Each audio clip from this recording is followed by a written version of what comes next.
Welcome to the Mutually Amazing Podcast. I'm your host, Mike Domisch with the Center for Respect. The episode you're about to listen to was recorded when this show used to be called the Respect Podcast, so you might hear that mentioned during this episode. Well, let's get to the show. And welcome to this week's episode. We're going to get right into it here with our guest, Damian Mason. He is what happens when an entrepreneurial business person from an agricultural background collides with a comedian. He's funny, he excels at business, he works like a farmer, and he possesses a keen sense of the marketplace. And he speaks at events throughout North America while managing his farm properties. So, Damian, thank you so much for joining us. Well, thanks for having me on, Mike. Appreciate it. Oh, absolutely. So to give everyone a little understanding of where you're coming from, because you come from a farm background and you make the point that you went into entrepreneurism. So tell us about that. Yeah, I was raised on a dairy farm. You're from Wisconsin, so you can appreciate this. Your basic Midwestern dairy farm through the 60s, 70s, and 80s. I came of age during the bad 80s. The economy for agricultural America was terrible during that time. I went to Purdue and got a degree in agricultural economics, but again, it was a bad time in the early 90s. So I started selling lighting products. 1993, I won a Halloween costume contest dressed up as Bill Clinton. I was working in Southern California for my company as a lighting fixture sales rep. My company started using me at trade shows and sales meetings where I would have to dress up as Bill Clinton and be the entertainment for the employees, the customers, whoever it was. And then I decided in 1994, perhaps I could quit my job and make this my job, my business. So I took the leap of entrepreneurialism in 1994. I had 3 gigs lined up for the rest of my career, totaling $1,200 of gross revenue, and invented a business as a political comedian. And so that's how the whole thing started. And as everybody that goes through show business, it's not that whole thing about, oh, you got discovered. No, you just work your ass off and you save and scrimp and you try to make this whole thing happen. And then after about a year and a half, 2 years, things really started to click and I started doing more corporate events. And so that's how the whole thing happened. And I started amassing my knowledge and my business 25 years ago. It was skinny starting out in the early 90s with my thing. You know, you're doing $300 gigs. And then if you make $300, you spend $200 of it on marketing materials, headshots, business cards. This is before the internet, so you had to mail stuff out. So that's what we went through for a long time. So being a political comedian taught me quite a bit. It taught me about observing the marketplace, taught me about running the business.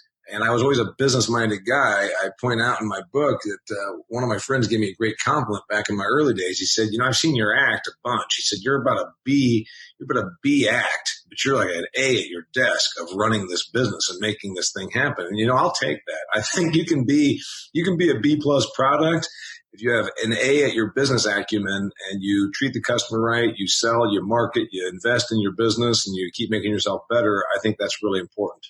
Well, that goes right into what we talk about here, which is respect. How do you think growing up on the farm, how did it impact you as far as treating your work with respect? That work ethic, everything you were just bringing up. Yeah. Well, by the way, I've got a ton of stuff on your topic. I'm so glad you reached out to me because I've got a ton to talk about in terms of respect. First off, the one thing that, everybody talks about your farm boy work ethic and all that. There's plenty of lazy farm kids, I'm sure, out there, but maybe less percentage wise than there are from non-agricultural background. I think that the one thing that's always been a big influence for me is I say that honor roll is way not important, whereas perfect attendance is. You got to show up and you got to put in the work. Being a livestock farmer, this is back in the old days when me and my brother and my mom and dad did the work.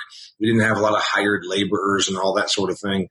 It's a daily thing. You just understand that every single day this thing has to happen or the cows will die. And then when the weather is fit, you put up hay and you put hay in the barn. And, I talk about that now. I still talk about when you have a fat month, you put a bunch of money aside and that's called putting hay in the barn.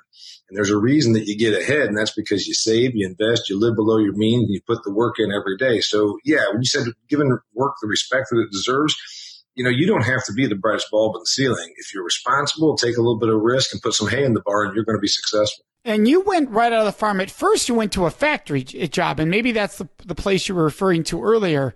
What did that teach you about respect specifically? Yeah, I put myself through college. I paid my own way, and that was through being a landscaper, being a bartender, and also being a factory worker.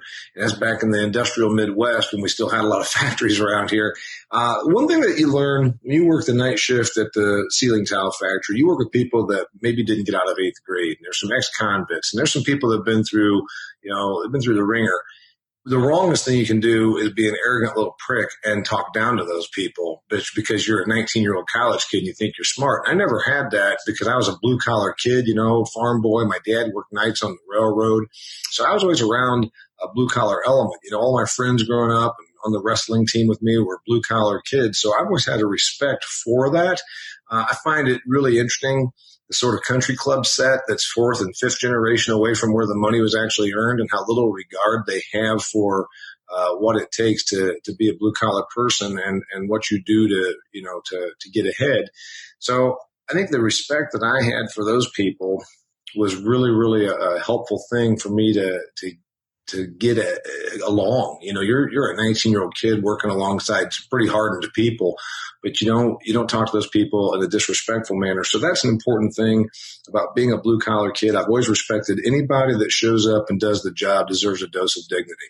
Whether it's the night clerk at the grocery or the person at the ceiling tile factory or the janitor. I always am always really friendly to those people. I still today, when I'm in the airport and I see these business travelers, hustling through and on their cell phone and bumping into the guy that's in the restroom, picking up the trash. And I always say, excuse me, I acknowledge them in a respectful way because I've been a janitor.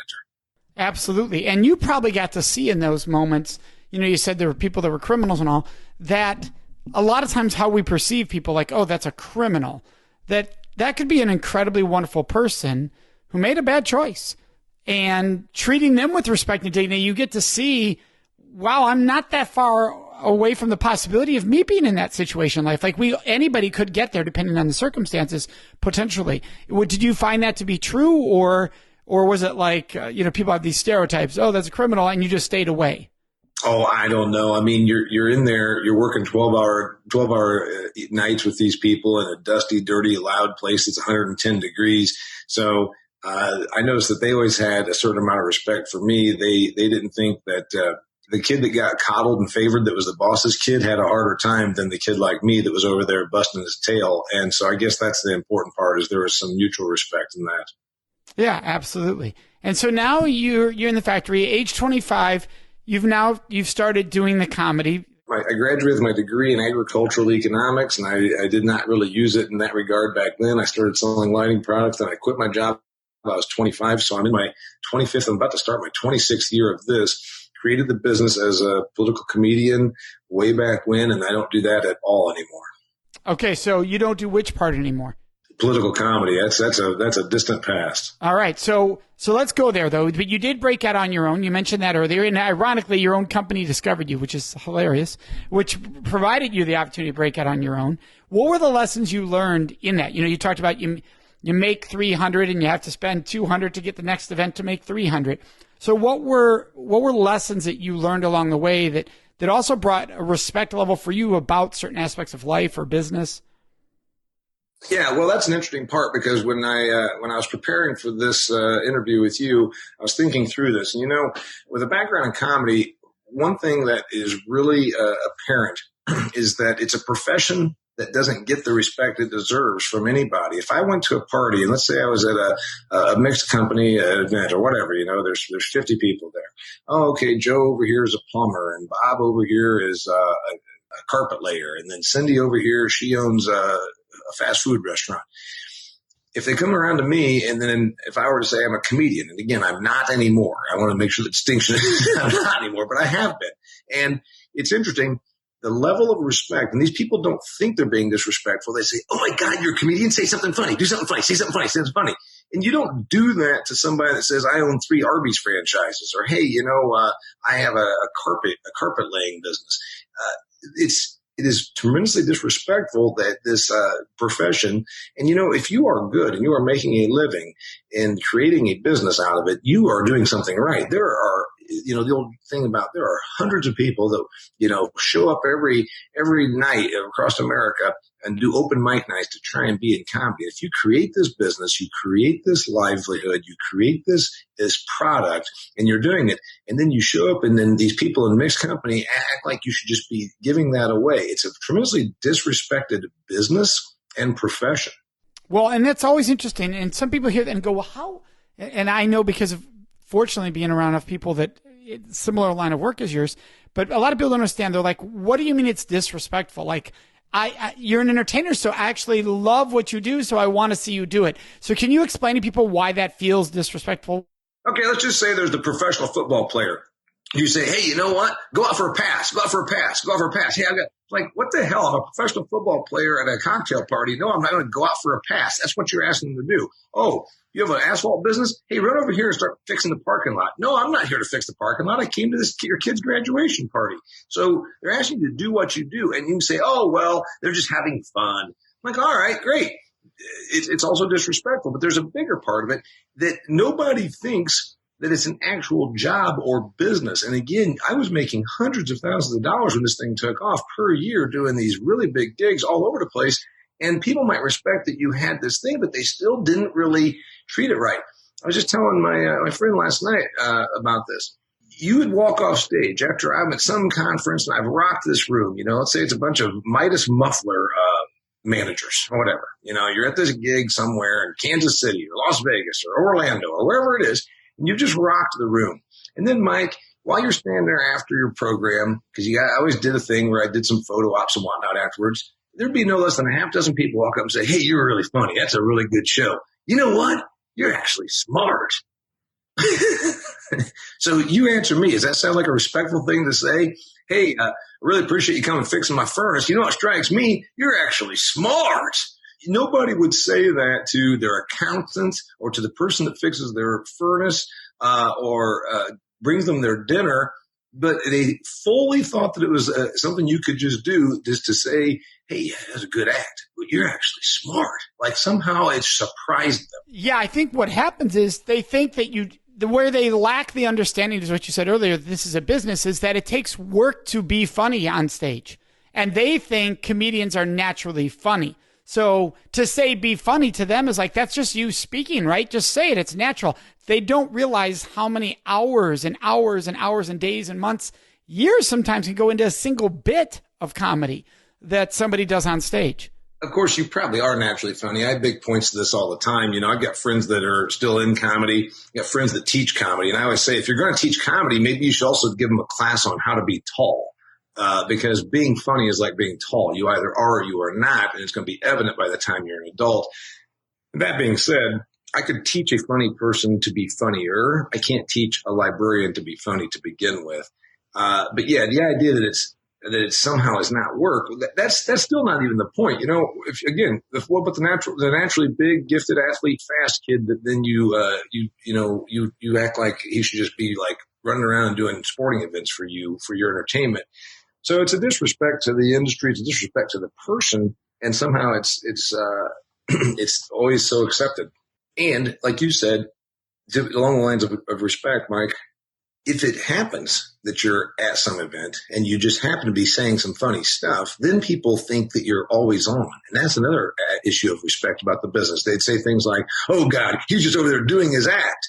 And then my wife, like, doing his act. This isn't his act. He just was actually reacting to you and saying some funny stuff because he's a funny guy. So that's another issue of respect. Like when you then are actually engaging and being humorous, because if you said something at a dinner table, I could probably make fun of the topic, the subject, whatever, and make it humorous. It's not doing your act. So again, there's a level of respect there that somehow if you are then being funny, that you're trying to get everybody's attention.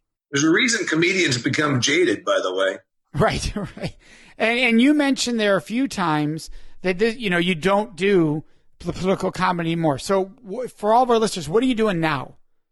Yeah, I completely got out of that quite a while back. The thing changed. Obviously, my act was based and predicated on Bill Clinton. I was dressed up as Bill Clinton. So by, the early 2000s, it started to change. I went through some real setbacks and some of my business and my investments tanked. So then I was still doing some political comedy. but really then turned into being an agricultural speaker because I've got the agricultural background. My degree is in agricultural economics. I'm a farm owner. So I started doing agricultural meetings. So, maybe instead of Orlando, you're working in Omaha. And people say, oh, you do farmer meetings. Well, remember, agriculture is a lot bigger than that. You get the food processors, the canners, the meat people, the marketing people, the machinery, finance, insurance. I can go on and on, seed, chemical. There's so much of an industry there. So I started doing a lot in the way of ag and then started putting more and more business message in there. So with a comedy background, it's not difficult for me to put a presentation out that's 25% funny. And that means that I'm delivering the message, talking about business or issues in food and agriculture in a funny way, but also delivering content, whether it's the market issue, consumer preferences. So I do a lot. The one thing about my background as a comedian taught me to be a very astute observer.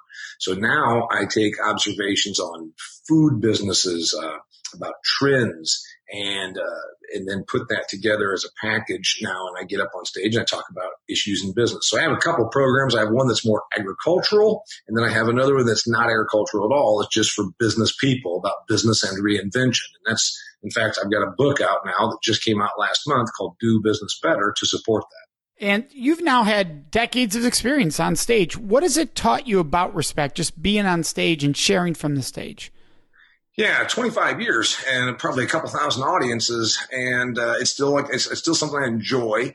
I can't say I particularly enjoy the travel, but there's this thing that I like, and it's the energy part of it. It's the interaction part of it. It's that it challenges you. I see people that are professional speakers, Mike, and they're still doing the exact same program with the comma in the exact place and the exclamation point at the exact place and the exact same delivery that they were doing 30 years ago. I would shoot myself. I have changed my program every single time I've gotten up there. I do something a little differently because I want to keep things fresh. I challenge myself to put in new material, new content. I also challenge myself to be a little bit of a contrarian. Forever you can hear the people that are the slimy, fraudulent kind of rah-rah church tent preacher type, and I refuse to be that. I keep things very authentic and real and like, hey, you may not like hearing this, but boom, and it's a straightforward approach. So you said something about respect. I respect the audience. In comedy, they teach you this, and then obviously in speaking, which I've been doing this for a couple thousand audiences. You must always appreciate the fact that you are unnecessary. They do not need me. They do not need you. You don't need most of what we sell. We don't need most of what we have in the United States of America. You don't need Amazon. You don't need a Cadillac. You don't need air conditioning. So in a world that really has very few necessities that are now businesses, it's important to understand that you give that audience a product. You give that audience a feeling. You give that audience some knowledge and some emotional takeaway. And every single time I get ready to walk on stage, I think to myself, remember that without them, there's no need for you. And that is the deepest level of respect, I think, when you always realize that there's no need for me if there's not them. Yeah, it's a beautiful perspective, putting things all in the right frame, the right foundation. It's great. And earlier you talked about the fact, you got to show up. You got to be there. It's more important than the honor rolls being there. If the honor roll kid's skipping all the time but gets A's, that's different than the kid who maybe is getting C's but shows up every day doing their best. We love our listeners to be able to get a little takeaway, some skill sets they can use in their lives every episode they listen to.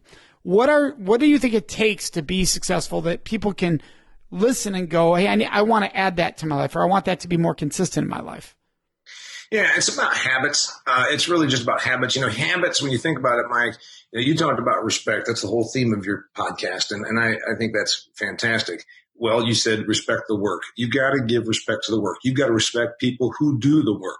And you've got to have a level of respect for what it takes to be successful. There's people I would say, that were born on third base and they mistakenly think they hit a triple. I didn't come from that. I'm pretty self-made, and I didn't come from much. And I'm sure a lot of your listeners are the same way. And give yourself the respect of what you've built. My wife says this all the time. She says, God, you still get so wound up sometimes. Just stop sometimes and smell the roses and realize how far you've come and how good things are. And we have a winter home in Arizona, and there's a reason we've done all that. And I said, yeah, I just don't want to be. So the challenge now is content without complacent, to be happy with where we are, which I am, but not still having that angst. So that's an important thing. What about takeaways for your people? I'd say it mostly comes down to habits. Bad habits don't generally kill you all at once, unless maybe it's like some kind of a drug habit. Bad habits kill you over time. Good habits make you rich over time. It's kind of like compound interest on investing. If you put aside $1 a day or $5 a day, it has a big cumulative effect after 10 years. Well, it's the same way with your work and your business. I'm not much of a vacationer, but I also don't work 40-hour days. I mean, I've worked my whole life, but I just think you should put a little dose of vacation into your every day. The one thing I do is every day I think about my business and I think about betterment. And so that's a good habit. Every day I try to do something creative. Every day I exercise. So those are the kind of things that your listeners, and that comes down to respecting what it takes to be successful. Respecting what it takes to be prosperous and to have a life and business by choice. Because if you respect what it takes, you'll do what it takes. Yeah, it's so important. And you have a belief on the importance of simplicity and the simplicity of success. What is that? Yeah, most people complicate it. I've gotten some really good accolades, Mike, on my book, Do Business Better. And some folks that gave me the accolades didn't realize that I took it as positively as I did. I had a couple people say, it's pretty simple. Your book it's a good read. It's an easy read, but there's not a lot of complexity to what you talk about. And I said, yep, fine. Most of what it takes to be successful is simple stuff. Show up, do the work, create good habits, learn. Constantly keep learning, sell your services every day. Try to find new customers because your old customers are going to die. Keep reading, manage your money because we live in a country where 66% of the people in this United States of America don't have $500 if an emergency came up. And you're like, come on, man, the average household makes $62,000 a year and you don't have $500 laying around. So there's a big money component to it. Again, habits. Respecting what it takes to actually be successful. The simplicity of success is what I guess you asked me there is there's no magic potion. There's no tips and secrets. It's really pretty simple stuff. It's habits executed on a daily basis with discipline. I love it. I love a simple formula everybody can follow and implement. And I want everybody to be able to find you. Before we share where to find you, let's talk about that book. You just had that book come out, Do Business Better. What were some lessons you learned by the process of writing the book and getting it out there? Sure. I'm an okay writer, and it makes you stronger to do the work of writing. My wife said, Damien, write the book that you wish someone had given you 25 years ago that would have saved you time and frustration. And that was really some good advice because then it dawned on me. Then my buddy Larry Winget is the forward writer, and he said, you talk to business groups all the time. You're a self-made success. He said, for God's sakes, you know about business. Just write what you know and remember who it's for. And I thought that was pretty good advice. What I learned was it's not a problem with all the ideas, and it is more work than people realize. It's not like digging holes or building fence or, that kind of thing, but it still is work. The structure part of it, making sure to bring it together as a cohesive, structured book was the part that it took me a little while to get it right in my head. I knew all the things that I wanted to say, all the lessons or illustrations from the real world I wanted to plug in there for the reader. I was a little bit conflicted, or shall we say, disorganized in the beginning of what's the structure, what's it going to sound like. And that's kind of like you and I speak at corporate events. I always think, what's it sound like? I don't mean what the words are. I don't mean that. I mean, what's it sound like? What's it feel like? And that was the part that once I got it, it gelled and it was like a snap. I love that. And what I love about that is everybody can, whether you're writing a book or not, when you stop and say, when I'm sharing with someone, what does it sound like versus am I choosing the right words? Yeah, but how is it being heard, right? What is the vibe and the energy it's putting off? Yeah, you talked about again and giving some respect to all the things that you've done. That's the other part of it. And one of the things in here I talk about harnessing your talent stack, which is actually a concept from Scott Adams, the creator of Dilbert. You harness your talent stack. What we're really talking about, Mike, is every single thing that you've done, your background, your experience, your upbringing, your education, all the jobs you've ever had, every little course you ever took, every book that ever had an impact on you. When you start stringing those all together, how do you get synergies from those? So that was a big thing that I've actually capitalized on, I think, for my business is I don't have a lot of A pluses, but I've got a lot of B pluses and A minuses that I can string together. And that's one of the takeaways from the book that I like a lot is that how can you take all your B pluses and A minuses and string them together to help your business? The other thing that you had mentioned was the respect for the craft. When you write a book, I always kept thinking I actually don't want to waste someone's time. I respect their time. A lot of books don't get read, books get bought. A lot of people don't read books after high school. I said to myself, if the person is going to do this, I want to be respectful to them and actually give them takeaway. Some of my fantastic reviews are, this guy gives you a straight, no bullshit approach on being successful, and I love the way it reads. That was like 2 of my different reviews. I thought, I will live with that. That sounds like exactly what I want people to say. That's just straight. There it is. Yep, I can live with that. And of course, it's got some funny in it because I'm a kind of guy that likes to go to humor when I can. Yeah. Well, and I want everybody to be able to find you so they can find that book. So DamianMason.com. Of course, it's going to be in our show notes also. The book is Do Business Better. We'll have that linked to Amazon also. You can find it there in our show notes. Thank you, Damian, so much for joining us. Mike, I appreciate you having me here. I really appreciate you having me on. And, I think that respect is actually really, it made me think a lot about it. It made me think about my career, made me think about looking at others and what they do and how everybody that's putting in the effort deserves a dose of respect. Absolutely. And on that note, our listeners, you know what's next. It is Question of the Week. This week's question is, Mike, what was it like growing up in your home and in your family? It's a personal question, obviously, and it's one I'm very comfortable answering. And I'm grateful for the parents and the sisters that I grew up with. I'm very grateful. And I know not everybody has a situation where they feel gratitude about that. And so I very much appreciate and understand that. I grew up in a home with 2 parents who were role models for really believing in what you're trying to achieve and going for it and really working to make that happen. My mom growing up was a very successful coach and she coached me. So I got to see her on a daily experience in club coaching, literally daily, and how she upheld what she believed in her values and her core beliefs and how she upheld that to her swimmers, and she was a swim coach, and to us, and how true that was at home. The alignment was consistent. I got to watch my dad continually be a leader in his industry and to see how he worked hard in what he believed in. And at the same time, he was also there cheering us on at cross country or wrestling or whatever sports I was doing. My sisters each were very successful at whatever they chose to focus on. They were all very successful athletes. Incredibly successful athletes.